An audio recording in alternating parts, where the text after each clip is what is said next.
महसूल विभागातील भ्रष्टाचाराच्या मुळावर घाव घालणाऱ्या लाचलुचपत प्रतिबंधक विभागाच्या धडाकेबाज कारवाईमुळे पुन्हा एकदा सरकारी यंत्रणेत खळबळ उडाली आहे।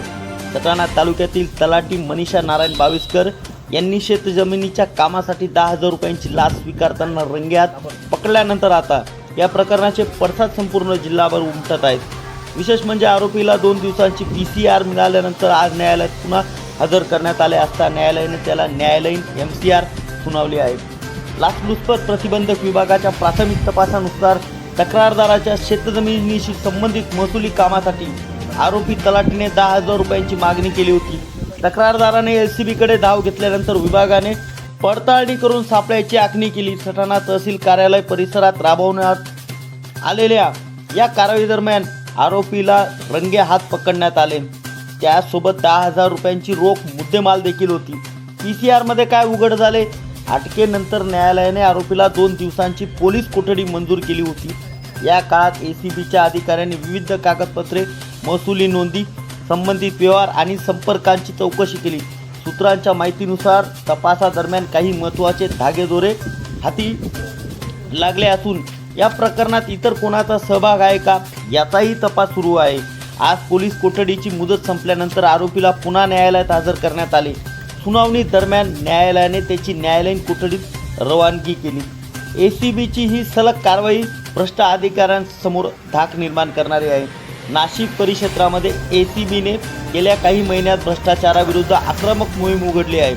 पोलीस अधीक्षक शर्मिल घागरे वावलकर यांच्या मार्गदर्शनाखाली पोलीस उपअधीक्षक स्वाती पवार यांच्या नेतृत्वाखाली महसूल, पशुसंवर्धन आणि शिक्षण विभागातील अनेक प्रकरणावर यशस्वी कारवाया करण्यात आल्या आहेत। सटाणा येथील तलाठी कारवाईपूर्वी गोशाळा अनुदान, ना हरकत प्रमाणपत्र लाच मागणाऱ्या पशुसंवर्धन विभागातील अधिकाऱ्याला ACBने जेरबंद केले आहे।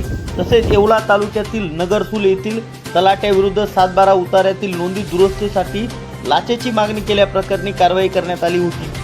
सटाणा तालुक्यातील एका शासकीय आश्रमशाळेच्या मुख्याध्यापकाविरुद्धही बिल मंजुरीसाठी लाच मागितल्याचा गुन्हा दाखल करण्यात आला असून संबंधित आरोपी सध्या फरार आहे। स्वाती पवार यांचे नेतृत्व ठरते निर्णायक। सध्या ACBच्या सलगच्या यशस्वी कारवायांमध्ये DYSP स्वाती पवार यांची भूमिका विशेष ठरत आहे। सापळा अधिकारी म्हणून त्यांनी अनेक कारवायांचे नेतृत्व केले आहे।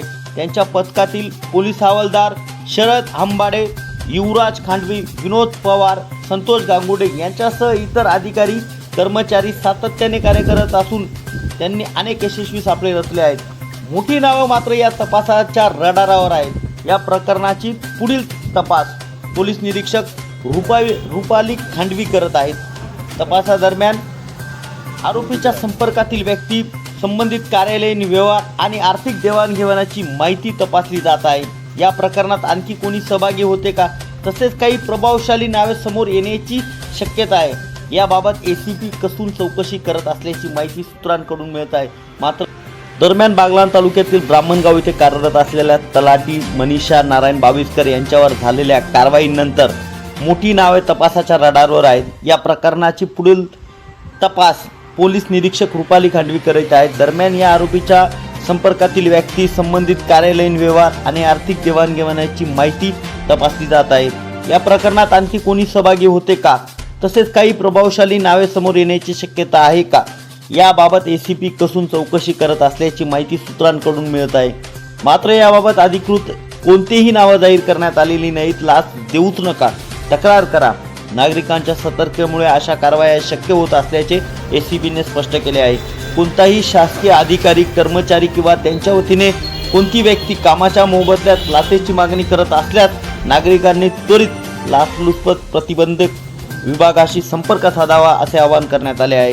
नाशिक ACBचे या सलगच्या कारवायांमुळे भ्रष्ट अधिकाऱ्यांमध्ये धाक निर्माण झाला असून सरकारी कार्यालयामध्ये पारदर्शकता वाढवण्याच्या दिशेने विभागाची मोहीम अधिक वेगवान